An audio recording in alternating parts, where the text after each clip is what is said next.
Hey guys, tonight we're diving into one of history's most brutal natural disasters, the year without a summer of 1816, when a single mountain in Indonesia decided to throw the world's most devastating tantrum and plunge the entire planet into a climate apocalypse that made the Roman legions look like a summer camp. So before we get started, take a moment to like the video and subscribe, but only if you genuinely enjoy learning about humanity's spectacular ability to survive the impossible.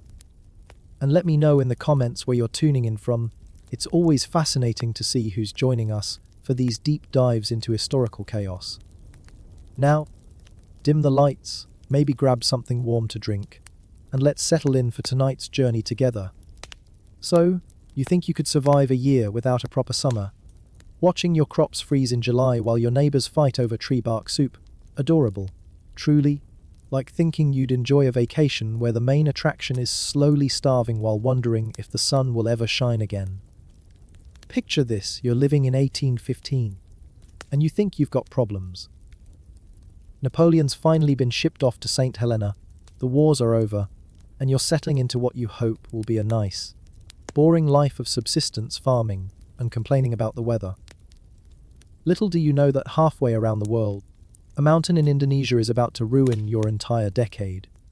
Mount Tambora, a name that sounds like a dance, but was actually Earth's way of saying, "Hold my beer and watch this." On April 10, 1815, this volcanic menace decided to explode with the force of roughly 800 megatons of TNT.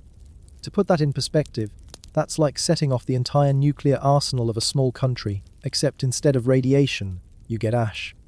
Lots and lots of ash. But here's the thing about volcanic eruptions. They're not like a bad breakup where the drama happens immediately and then it's over. Oh no. This mountain threw so much sulfur dioxide into the atmosphere that it created what scientists would later call a volcanic winter. The particles formed a lovely haze around the entire planet, blocking out sunlight like the world's most devastating Instagram filter. Now, if you were a European peasant in 1816, you didn't know about atmospheric science or global climate patterns. All you knew was that spring arrived fashionably late, summer never showed up at all, and autumn came dressed as winter's angry older brother. Let's start with Ireland, because if anyone knew how to suffer dramatically, it was the Irish. The potato crop, which was basically the entire foundation of Irish existence, looked at the cold, wet weather and said, "Not today, lads." Potatoes need warmth to grow, and 1816 delivered temperatures that would make a penguin reach for a sweater. The result? Famine. Not just any famine, mind you, but the kind of famine that makes grown men stare longingly at tree bark and wonder if it might taste better with salt. Irish families who had been scraping by on a diet that was roughly 90% potato suddenly found themselves with nothing to scrape. Children who had never known hunger became intimate with its every cruel nuance. Parents faced the impossible choice between feeding their family or saving seed potatoes for next year's crop, assuming there would be a next year's crop, assuming any of them would live to see it. The landlords, those paragons of compassion, responded to their tenants' starvation with the sort of empathy you'd expect from a rock formation. Rent was still due, crops or no crops, food or no food. Evictions became as common as morning mist, and considerably less pleasant. Families were turned out of homes they'd occupied for generations, forced to wander the countryside looking for work that didn't exist, begging for food that wasn't there. But Ireland was just the opening act. Switzerland, that picturesque land of mountains and chocolate that hadn't been invented yet, was dealing with its own weather-related apocalypse. The Alps, normally a reliable source of dramatic scenery and the occasional avalanche, became a frozen wasteland that made normal winters look tropical. Swiss farmers, who had perfected the art of growing things in impossible mountain conditions over centuries, stared at their fields in bewilderment. It was July, allegedly summer, and there was frost on the ground. Not just a little frost, mind you, but the kind of killing frost that turns crops into expensive compost. Corn stalks that should have been reaching toward the sky were instead lying flat, looking like they'd given up on life entirely. The Swiss, being practical mountain folk, tried everything. They planted later. They planted earlier. They built greenhouses out of whatever materials they could find. They prayed to every saint in the Catholic calendar, and a few Protestant ones for good measure. Nothing worked. The weather had declared war on agriculture, and agriculture was losing badly. Starvation became the uninvited guest at every table. Families who had lived in the same valley for dozens of generations began the heartbreaking process of deciding who would leave and who would stay. Young men packed what little they owned and headed for the cities, hoping to find work that would let them send money home. Most found only more competition from other desperate refugees. The situation was so dire that the Swiss government, not known for its dramatic gestures, began rationing horse meat. Yes, horse meat. Those noble creatures that had pulled ploughs and carried riders found themselves on dinner plates, and people were grateful for the privilege. When you're starving, you don't get to be picky about the source of your protein. Meanwhile, in Germany, the situation had progressed from bad to, maybe we should have listened to those doomsday preachers after all. The German states, which in 1816 were still a collection of kingdoms, duchies, and principalities that couldn't agree on what to call themselves, much less how to handle a climate crisis, were experiencing what historians would politely term social unrest. German peasants, who had survived everything from the 30 Years' War to Napoleon's various European tours, found themselves facing an enemy they couldn't fight: the weather. Crops failed across the board. Wheat, barley, oats, potatoes, everything that kept people alive decided to take a year off. The result was food riots that made revolutionary France look like a polite disagreement. In Bavaria, crowds of hungry people stormed grain stores and government buildings, demanding food that didn't exist. The authorities responded with the sort of brutal efficiency that European governments had perfected over centuries of keeping peasants in line. Soldiers fired into crowds of starving civilians, because apparently the solution to people dying of hunger was to help them die faster. The irony wasn't lost on anyone with half a brain. These were the same German soldiers who had fought against Napoleon just a few years earlier, defending their homeland from foreign invasion. Now they were shooting their own people for the crime of wanting to eat. The social contract, already strained by decades of war, began to fray like a rope in a hurricane. But perhaps nowhere was the suffering more poetic, in a grim sort of way, than in England. The English, who had spent centuries perfecting the art of complaining about their weather, suddenly found themselves in the unique position of having weather that was actually worth complaining about. The year 1816 in England was like someone had taken a normal English summer and run it through a washing machine filled with despair. It rained constantly, but not the gentle, misty rain that waters gardens and fills romantic novels. No, this was aggressive, persistent rain that seemed personally offended by the concept of agriculture. English farmers, who had survived the Napoleonic Wars and the various economic upheavals that followed, stared at their flooded fields and wondered if they were being punished for something their ancestors had done. Crops rotted in the ground. Livestock, standing in perpetual mud, developed diseases with names that sounded like medieval torture devices. The price of grain shot up like a rocket powered by pure desperation. Bread, the staple of working-class life, became a luxury item. People who had never known real hunger found themselves making the kind of dietary decisions that would have been unthinkable just a year earlier. Sawdust bread became a delicacy. Soup made from weeds and grass was served at tables where roast beef had once been the norm. London, that great metropolis of empire and industry, filled with refugees from the countryside. They came looking for work, for food, for anything that might keep them alive through what was shaping up to be the worst year in living memory. What they found was a city already straining under the weight of its own population, where jobs were scarce and sympathy was even scarcer. The Thames, which had frozen solid during the Great Frost of 1814, now ran brown with runoff from the constantly flooding countryside. The smell alone was enough to make strong men reconsider their life choices. Disease spread through the crowded slums like gossip through a small village, except much deadlier and considerably less entertaining. But here's where the story takes an interesting turn, because not everyone was suffering equally. The wealthy, as they have throughout history, found ways to insulate themselves from the worst effects of the crisis. Country estates that had seemed like expensive luxuries suddenly became survival necessities. If you had money, you could import food from regions that were slightly less devastated. If you had connections, you could get access to grain stores that were supposedly empty. The contrast was stark and infuriating. While peasants were dying in ditches, the aristocracy was hosting dinner parties where they complained about the inconvenience of having to serve mutton instead of beef. While children were starving in the streets, wealthy families were debating whether to winter in Italy or Spain, as if the weather was nothing more than a minor social inconvenience. This disparity wasn't lost on the suffering masses. Revolutionary ideas, which had been simmering since the French Revolution, began to boil over. If the natural order could be disrupted by something as simple as bad weather, maybe the social order wasn't as permanent as everyone had been led to believe. Across Europe, secret societies formed in taverns and meeting halls.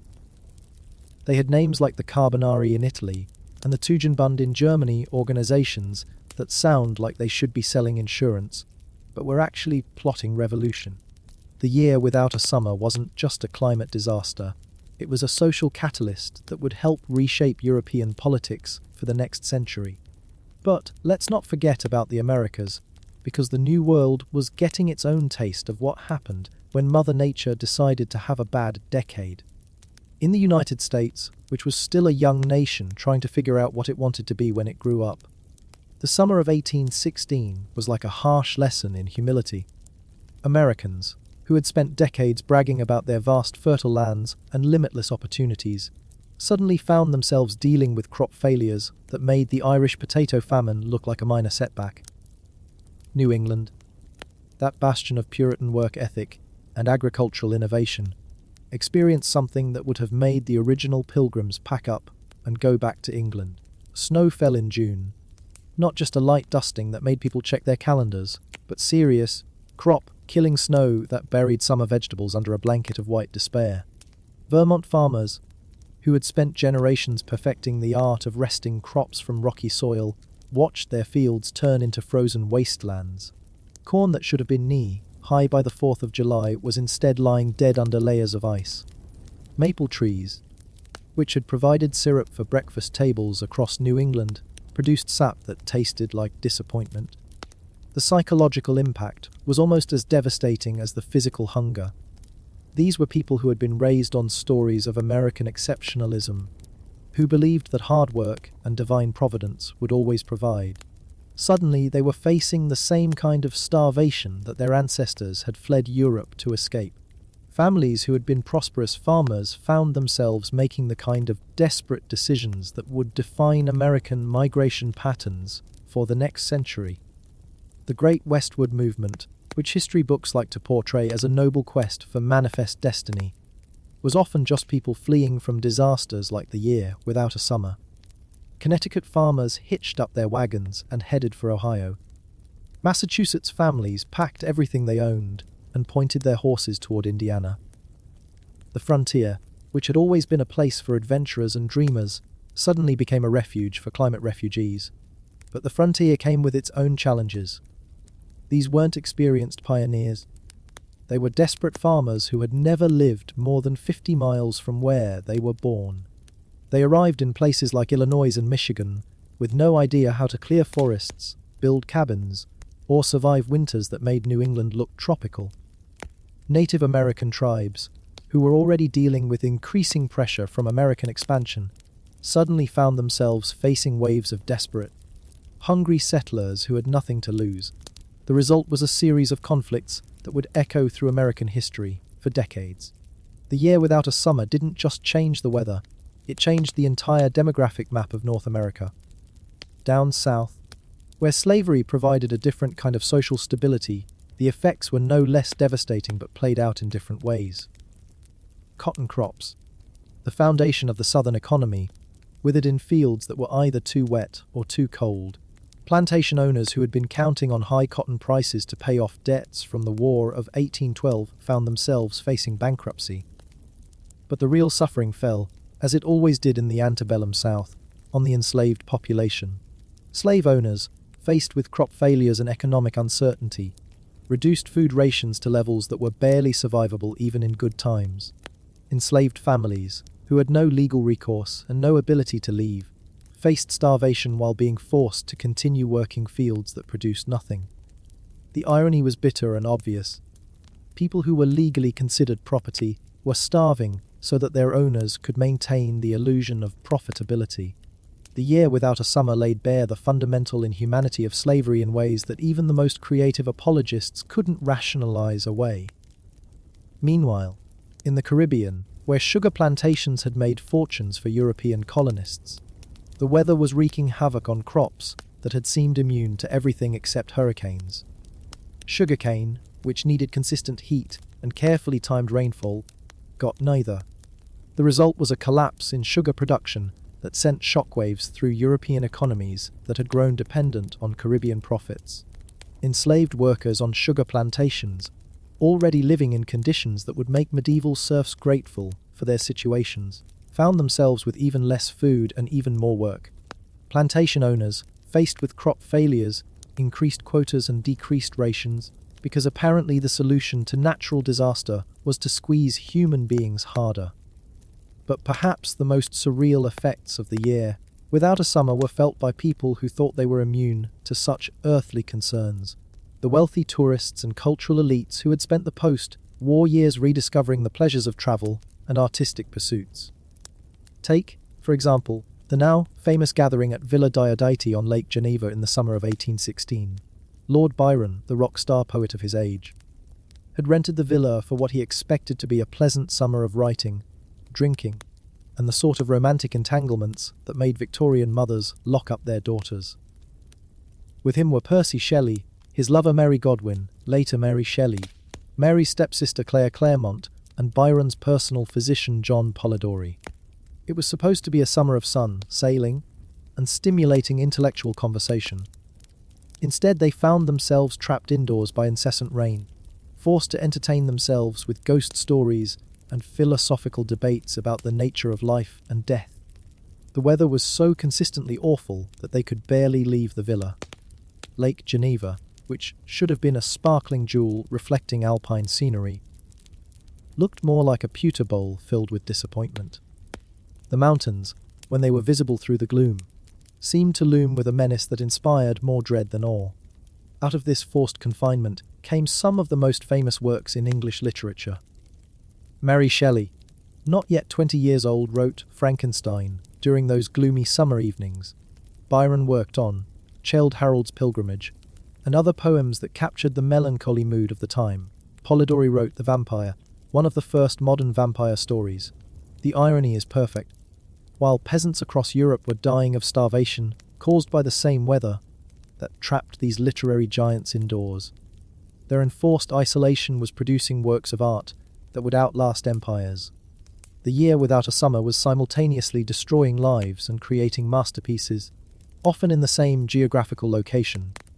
Byron, being Byron, wrote about the apocalyptic weather with his characteristic mixture of drama and self-pity. His poem, Darkness, captured the mood of 1816 with lines about the sun being extinguished and humanity facing extinction.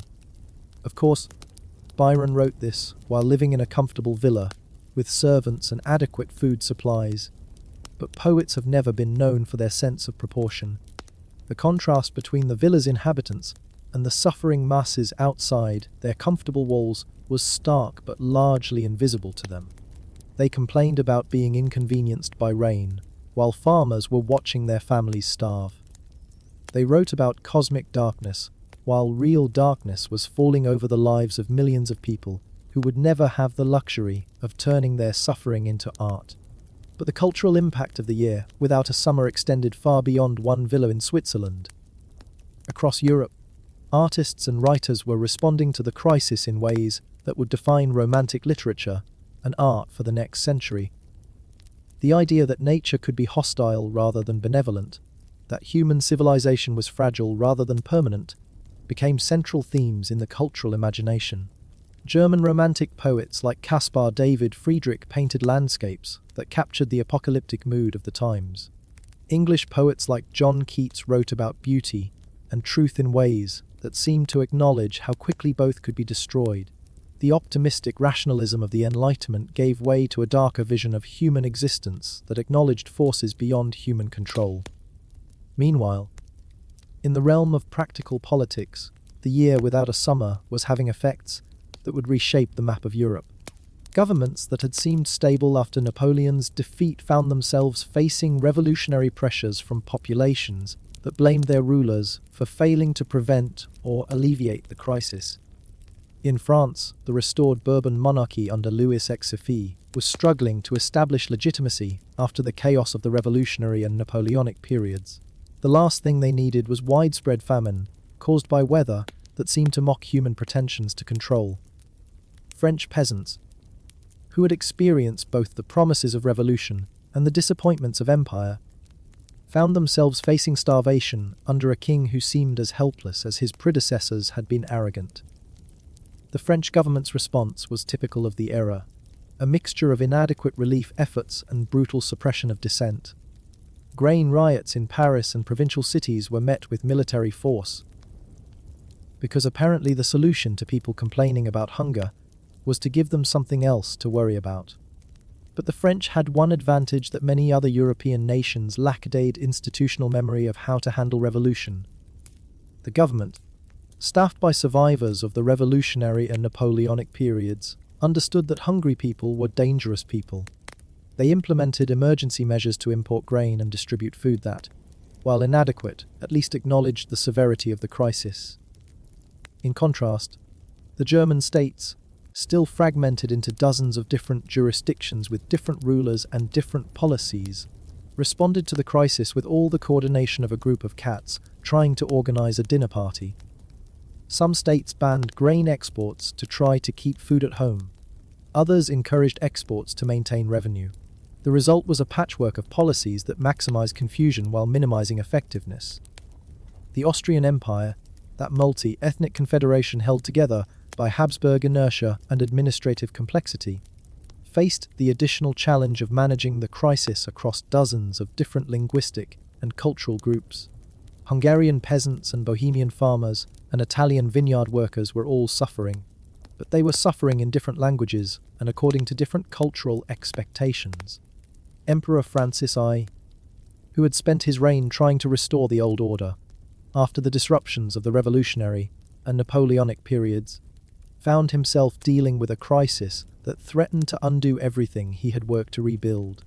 The careful balance of authority and tradition that held the empire together was straining under the pressure of mass starvation and economic collapse. The Habsburg response was characteristically bureaucratic.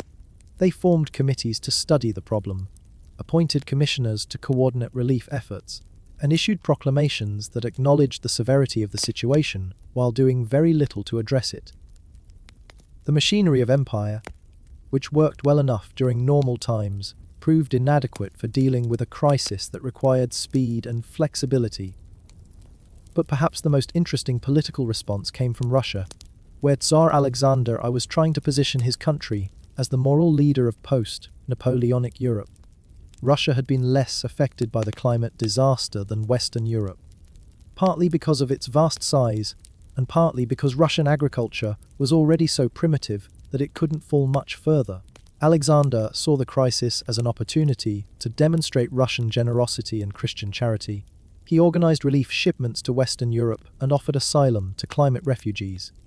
Of course, this generosity came with strings attached. Russia was positioning itself as the protector of traditional Christian values against the revolutionary chaos that seemed to be sweeping Western Europe. The irony was that Russian agriculture, based on serfdom and primitive techniques, was actually more vulnerable to climate disasters than the more advanced systems of Western Europe. Russian peasants were starving too, but their suffering was less visible to European observers and less politically useful to the Tsar's diplomatic objectives. The Ottoman Empire, which controlled much of southeastern Europe and had been trying to modernize its administration and military, found itself dealing with crop failures in its Balkan provinces. The empire's response revealed both its strengths and weaknesses as a multi-ethnic, multi-religious state. On one hand, the Ottoman administrative system, based on centuries of experience managing diverse populations across vast territories, was reasonably effective at distributing what food was available. On the other hand, the empire's financial system, already strained by wars with Russia and internal rebellions, couldn't afford the kind of large-scale relief efforts that the crisis demanded. The result was a series of localized famines that were handled with varying degrees of competence, depending on the skills and resources of individual provincial governors. Some regions received adequate relief, others were left to fend for themselves. The patchwork response highlighted the empire's ongoing struggle to balance central authority with local autonomy. But while European governments were struggling to respond to the crisis, something interesting was happening at the level of civil society. Religious organizations, charitable foundations, and informal networks of mutual aid were mobilizing resources and providing relief in ways that often proved more effective than government efforts. Catholic and Protestant churches across Europe organized soup kitchens, distributed bread to the poor, and provided shelter for refugees. These efforts were often small in scale, but they were also more flexible and responsive than government bureaucracies.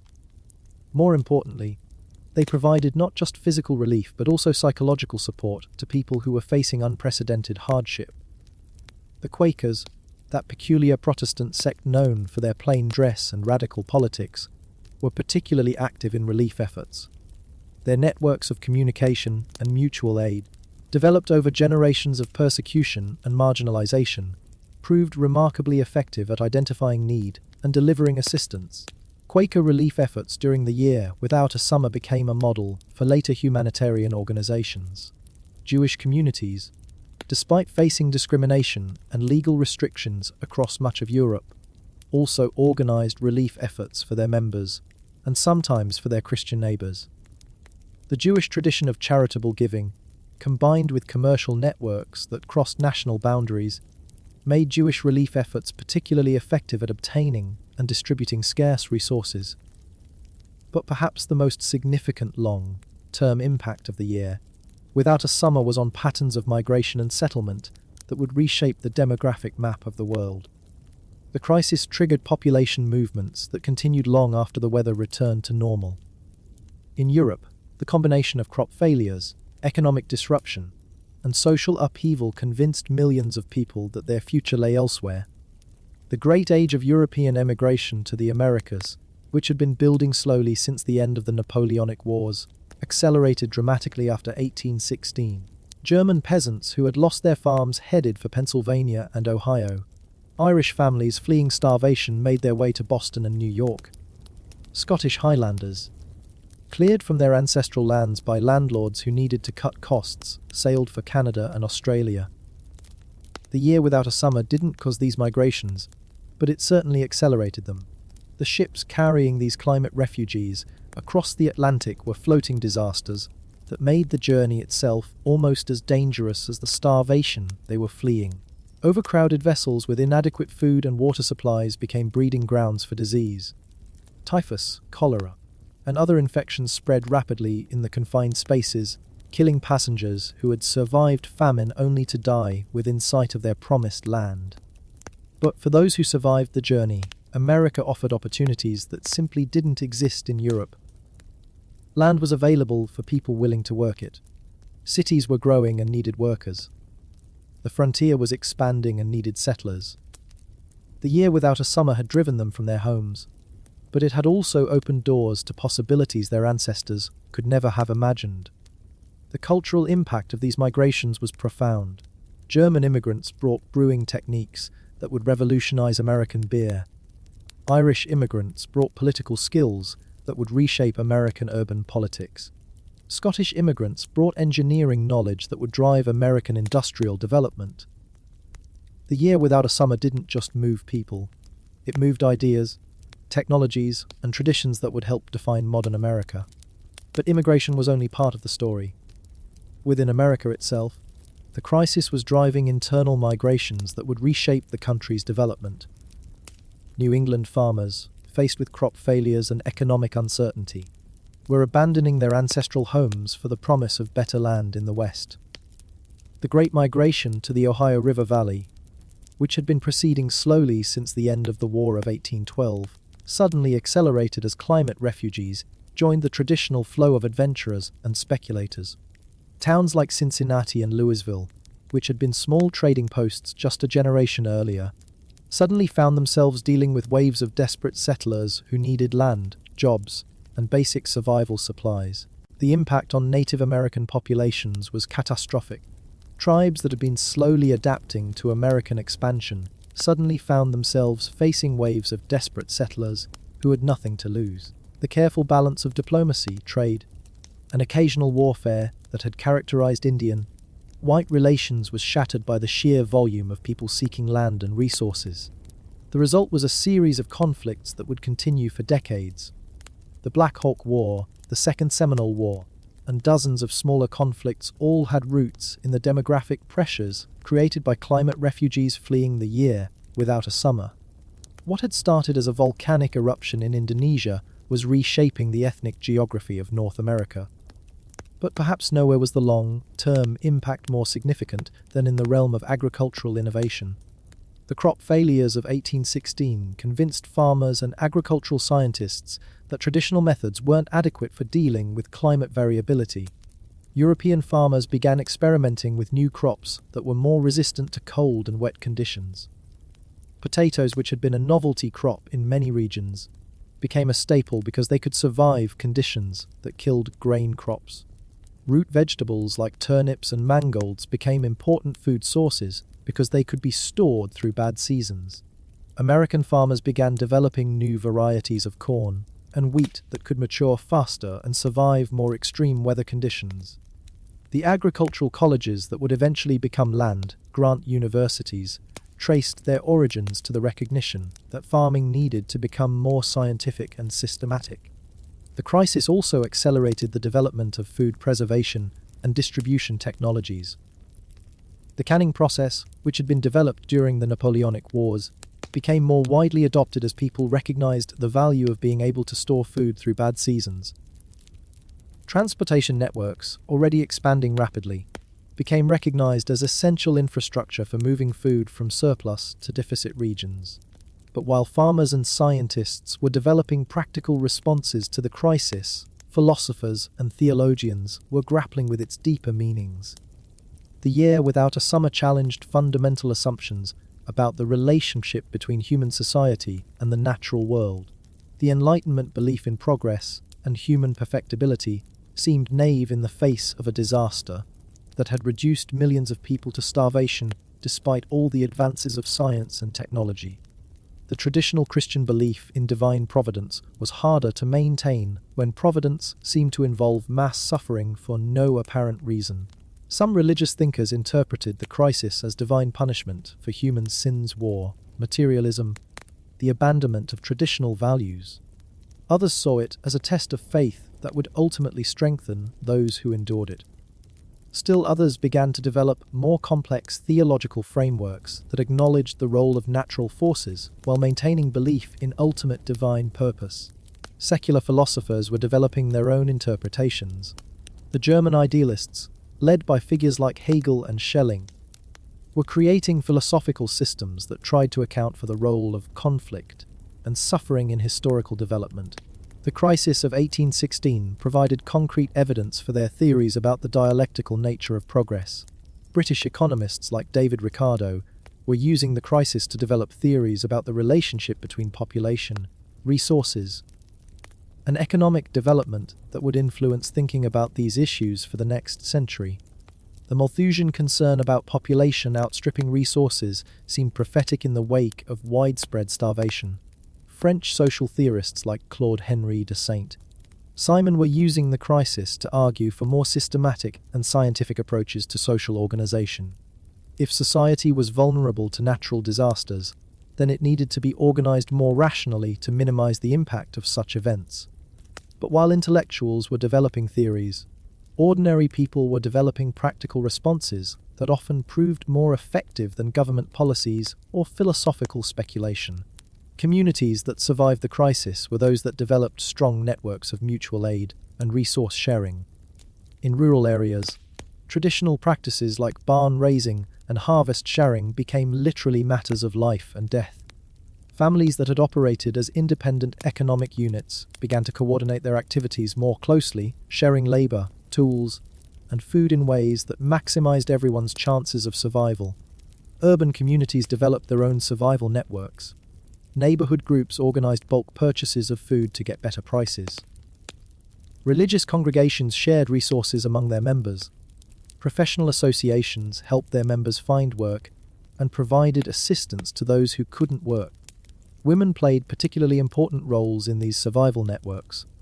Traditional gender roles that assigned household management to women suddenly became crucial skills for community survival. Women's knowledge of food preservation, household budgeting, and resource management became essential for keeping families and communities alive. The crisis also accelerated changes in family structure and gender relations that had been developing slowly throughout the early 19th century. Families that had operated according to traditional patriarchal patterns found themselves adapting more flexible arrangements when economic necessity required it. Young women who might have spent their lives as dependents in their fathers' and husbands' households found themselves working for wages and managing their own affairs. The economic disruption created opportunities for independence that wouldn't have existed under normal circumstances. Young men who might have inherited farms or family businesses found themselves having to create their own opportunities in new places. The traditional pattern of sons following their fathers' occupations was disrupted by the simple fact that many fathers no longer had occupations to pass on. The impact on children was particularly profound. A generation that should have grown up with the security of established traditions and predictable futures instead experienced uncertainty and displacement as normal conditions of life. The psychological impact of this experience would influence their behavior and attitudes throughout their lives.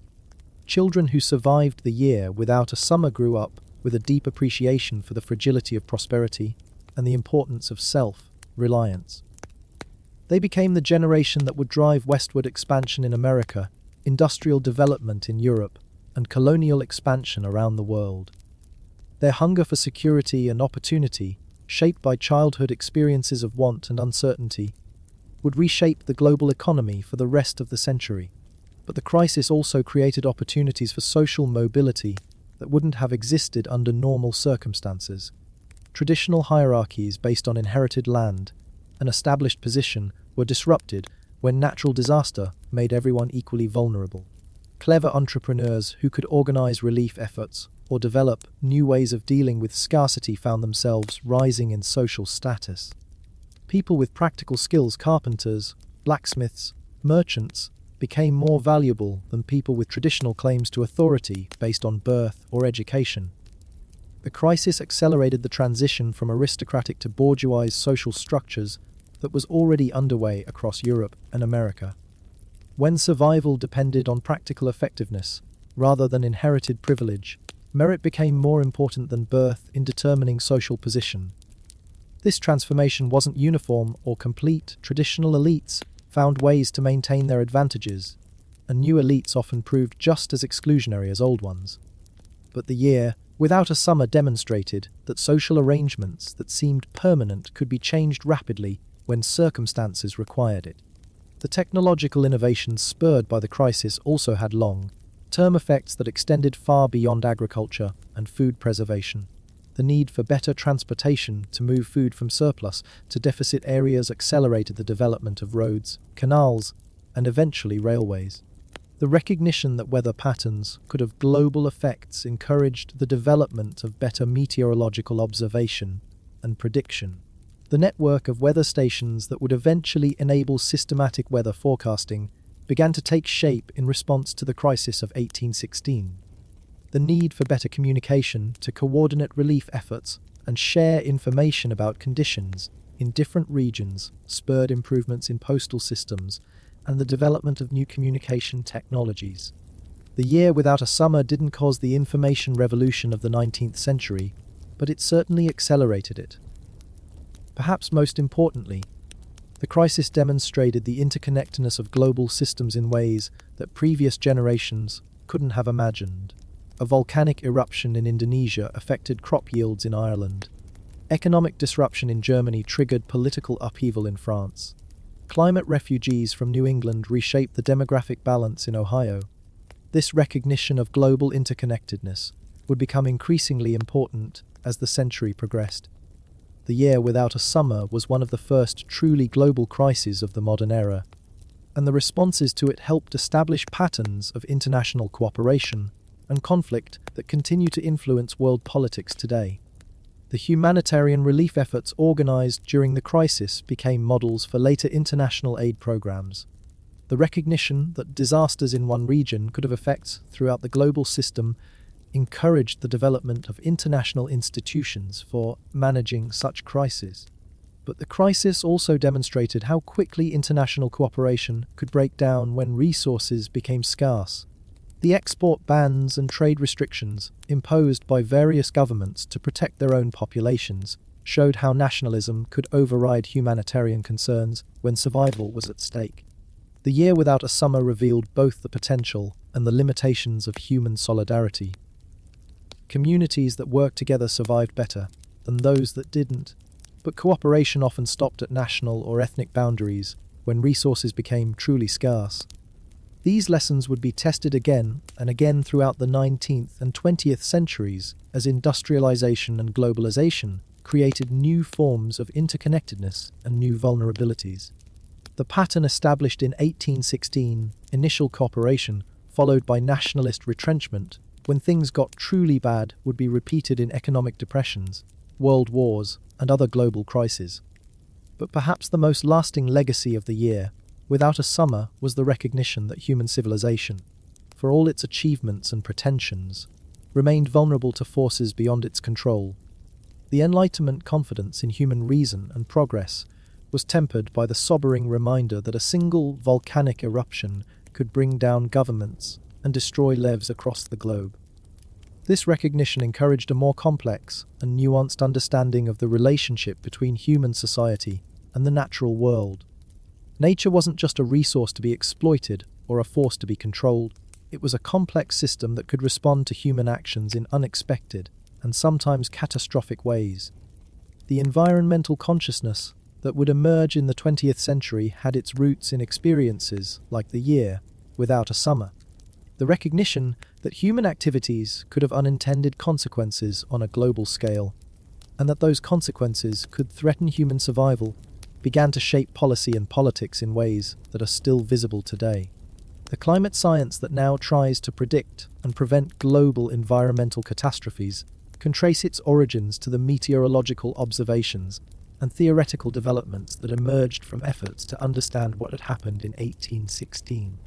The international institutions that coordinate responses to climate change evolved from the humanitarian networks that first emerged to deal with the crisis of the year without a summer. But the immediate human cost of the crisis should never be forgotten in discussions of its long-term historical significance. Millions of people died of starvation, disease, and violence triggered by the climate disaster. Families were separated, communities destroyed, and entire ways of life eliminated by a single year of bad weather.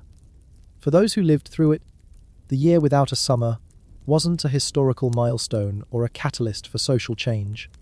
It was a personal catastrophe that destroyed everything they had worked to build. The widow left alone when her husband died of typhus in a refugee camp, the farmer who lost his land and had to watch his children beg for food, the child who never knew security because her earliest memories were of hunger and fear. These individual tragedies are the real story of 1816. Their suffering gave birth to the literature, art, politics, and science that emerged from the crisis, but they experienced only the suffering.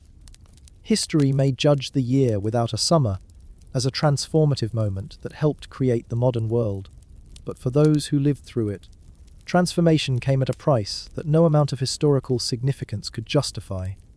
The year without a summer ended, eventually. Weather patterns returned to normal by 1817. Crops grew again. People rebuilt their lives and communities. The immediate crisis passed into memory, but its effects continued to ripple through society like stones thrown into a still pond. But here's the thing about disasters. They don't just end when the immediate crisis passes. They leave scars on the landscape, on society, and on the human psyche that take generations to heal. The people who survived 1816 carried the memory of that year with them for the rest of their lives, and they passed those memories, along with the lessons learned, to their children and grandchildren. Consider the psychological impact on a generation that had experienced the collapse of everything they thought they could depend on. These weren't people who had grown up expecting hardship. Many had lived through relatively prosperous times following the end of the Napoleonic Wars. They had believed, perhaps naively, that progress was inevitable and that each generation would live better than the one before. The year without a summer shattered that optimism like a hammer hitting glass. People who had watched their neighbors starve, who had seen their own children go hungry, who had been forced to abandon everything they owned to flee to uncertain futures, these people never again took prosperity for granted. This psychological shift had profound effects on how they raised their children and organized their communities. The generation that came of age after 1816 was more cautious, more conservative in some ways, but also more innovative. They had learned that traditional ways of doing things weren't always adequate, but they had also learned that change could be as dangerous as stagnation. The result was a peculiar mixture of risk, taking and security, seeking that would characterize much of the 19th century. People were willing to try new things, new crops, new technologies, new ways of organizing society, but they were also obsessed with building safety nets and backup plans. This mentality was particularly visible in the patterns of westward migration in America. The families heading west after 1816 weren't just seeking adventure or opportunity, they were seeking security. They wanted land of their own, resources they could control, distance from the kind of social and economic systems that had failed them during the crisis. But they also carried with them a hard-earned knowledge of how quickly things could go wrong. The frontier communities they established were often models of mutual aid and collective security. They built not just individual homesteads, but networks of support that could help everyone survive the next crisis. The barn-raising tradition that became iconic of American frontier life had its roots in the practical lessons learned during the year without a summer. People had discovered that survival often depended on neighbors helping neighbors, and they institutionalized that discovery in community practices that persisted for generations. Women, in particular, carried forward the organizational skills they had developed during the crisis. The ladies' aid societies, church auxiliaries, and informal networks of mutual support that characterized 19th century American communities were often organized by women who had learned during 1816 how to stretch resources, organize relief efforts, and keep communities functioning when formal institutions failed. These women had discovered that they were capable of much more than traditional gender roles had allowed them to demonstrate. They had managed households under impossible conditions, organized community relief efforts, and made life or death decisions for their families. The experience of the crisis had revealed capabilities that peacetime society normally kept hidden. The result was a gradual but persistent expansion of women's roles in community life. Women who had proven themselves during the crisis found it easier to assume leadership roles in churches, schools, and charitable organizations. The cult of domesticity that historians identify with 19th century America was partly a reaction against this expansion, but it was also an acknowledgement of the increased importance of the domestic sphere.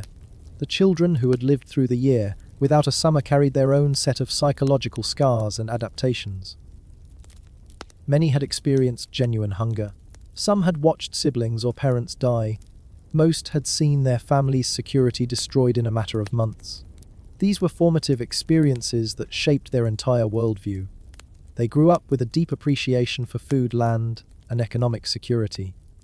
They became the generation of Americans who would drive westward expansion not just for adventure, but for the security that came with owning land.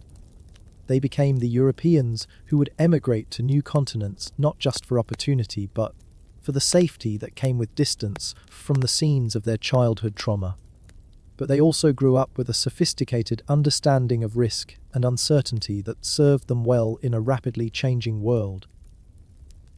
They had learned as children that established institutions could fail, that traditional authorities might not have answers, that survival often depended on adaptability and self-reliance. This made them particularly well suited to thrive in the dynamic, rapidly industrializing economy of the mid 19th century. They were comfortable with change because they had learned that change was inevitable. They were good at assessing risk because they had experienced the consequences of miscalculation. They were skilled at building networks and institutions because they understood how important social cooperation was for survival. The economic innovations of the period, the expansion of banking and credit, the development of insurance companies, the growth of transportation networks were often developed by people who had lived through 1816 and understood viscerally the importance of having systems in place to deal with unexpected disasters. The political movements of the mid-19th century also bore the marks of the crisis. The democratic reforms that swept through Europe in 1848, the expansion of suffrage in America, the gradual development of social welfare systems, all of these can be traced partly to lessons learned during the year without a summer. People who had experienced the failure of traditional authorities to deal with a crisis that threatened everyone equally developed a more democratic understanding of political legitimacy. If kings and nobles couldn't prevent or alleviate mass starvation, then perhaps political power should be distributed more broadly. The concept of government responsibility for citizen welfare, which would become central to modern political systems, had its roots in the recognition that private charity and traditional institutions weren't adequate to deal with disasters on the scale of 1816. If government claimed the right to rule, then it had to accept the obligation to protect its citizens from preventable suffering. But the political lessons of the crisis weren't uniformly progressive. The experience of social breakdown and mass suffering also strengthened authoritarian tendencies in many societies. People who had experienced chaos developed an appreciation for order, even when that order came at the expense of individual freedom. The nationalism that would dominate European politics for the next century was partly a response to the recognition that, in a crisis, people fell back on ethnic and national identities for mutual support.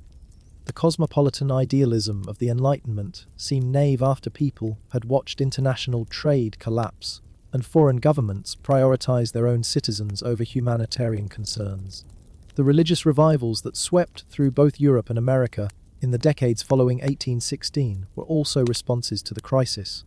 People who had experienced suffering that seemed to have no rational explanation or purpose found comfort in religious frameworks that could give meaning to their pain.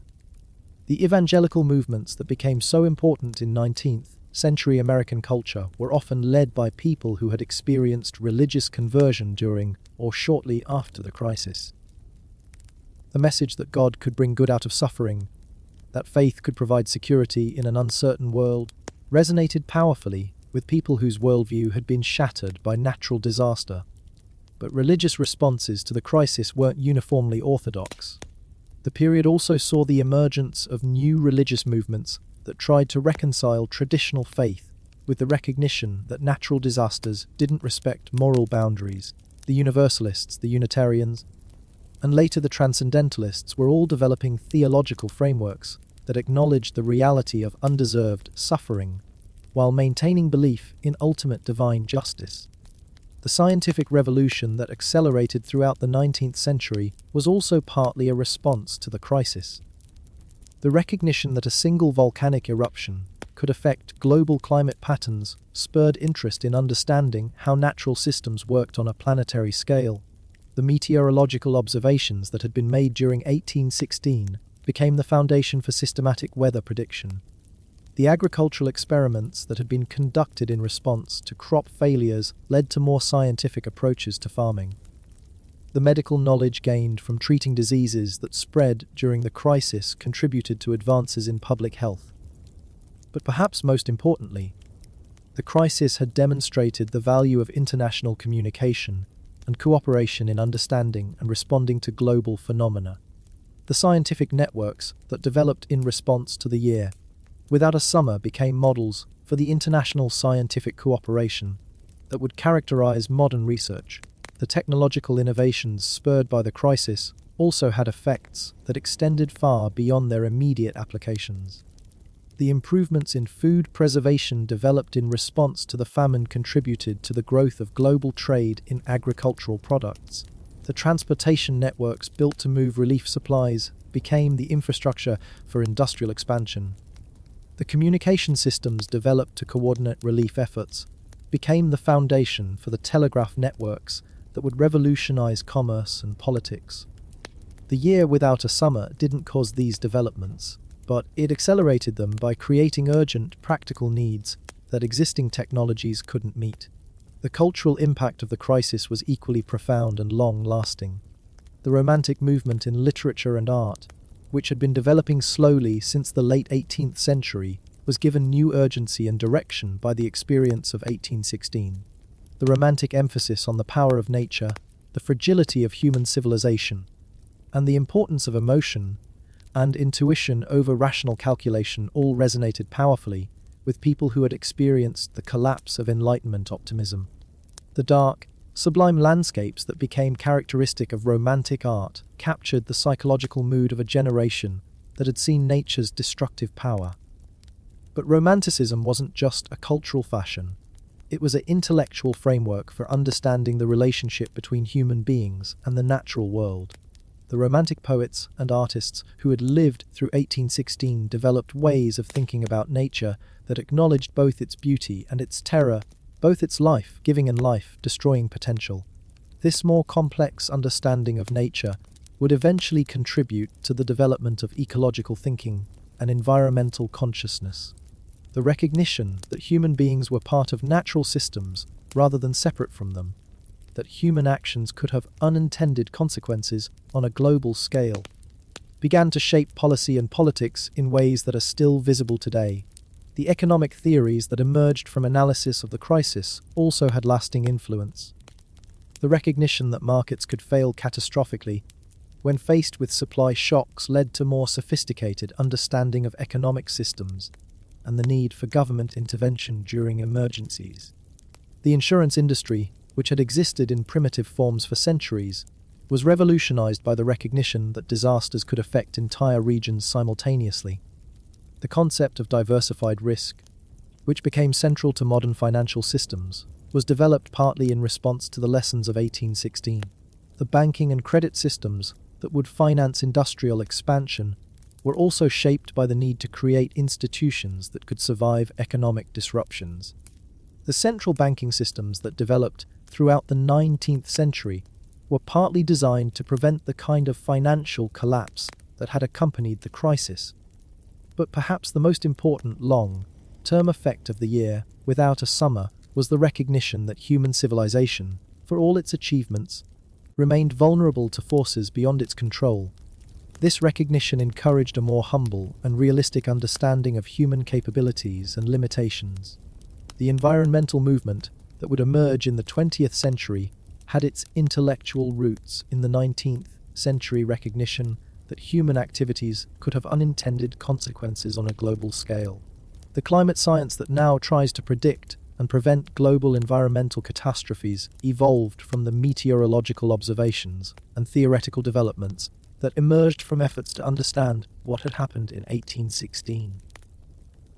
The international institutions that coordinate responses to global crises, from the International Red Cross to the United Nations to modern climate organizations, all trace their origins to the humanitarian networks that first emerged to deal with the crisis of the year without a summer. But the human cost of these developments should never be forgotten. The millions of people who died during the crisis, the families that were destroyed, the communities that were scattered, these weren't just statistics in a historical process. They were individual tragedies that gave birth to the institutions and ideas that emerged from the crisis. The widow who learned to manage her own farm after her husband died of starvation contributed to the gradual expansion of women's economic roles. The refugee who started over in a new country contributed to the patterns of migration that reshaped global demographics. The child who never felt secure after experiencing hunger contributed to the psychological changes that drove 19th century culture and politics. Their individual stories were absorbed into larger historical narratives about progress, development, and social change. But each of those stories was also a human tragedy that deserves to be remembered and honored, not just analyzed for its historical significance. The year without a summer was a reminder that history isn't just about the great forces and abstract trends that shape societies over long periods of time. It's also about the individual human beings who experience those forces as personal catastrophes and who respond with courage, creativity, and determination that often surprise even themselves. The people who lived through 1816 discovered capabilities they didn't know they possessed. They developed institutions they didn't know they needed. They created art, literature, and ideas that outlasted their own lives. They did all of this while grieving for what they had lost and struggling to survive each day. Their legacy isn't just the specific innovations and institutions that emerged from the crisis. It's also the demonstration that human beings are capable of adapting to circumstances that seem impossible, of finding meaning in experiences that seem meaningless, of creating beauty and hope in the midst of suffering and despair. The year without a summer ended in 1817, but its lessons continue to resonate today as we face our own global challenges. The recognition that local actions can have global consequences, that cooperation is essential for survival, that traditional institutions may not be adequate for unprecedented problems. All of these insights remain relevant as we deal with climate change, economic inequality, and political instability. The people of 1816 didn't have the scientific knowledge, technological capabilities, or institutional frameworks that we have today, but they had something that is just as valuable: the hard-earned wisdom that comes from experiencing disaster and discovering that survival is possible, that communities can be rebuilt, that hope can emerge from despair. Their example reminds us that while we cannot prevent all disasters, we can prepare for them, respond to them effectively, and learn from them. The year without a summer was a catastrophe that killed millions of people and disrupted civilization across the globe. But it was also a demonstration of human resilience, creativity, and capacity for growth that continues to inspire and instruct us more than 2 centuries later.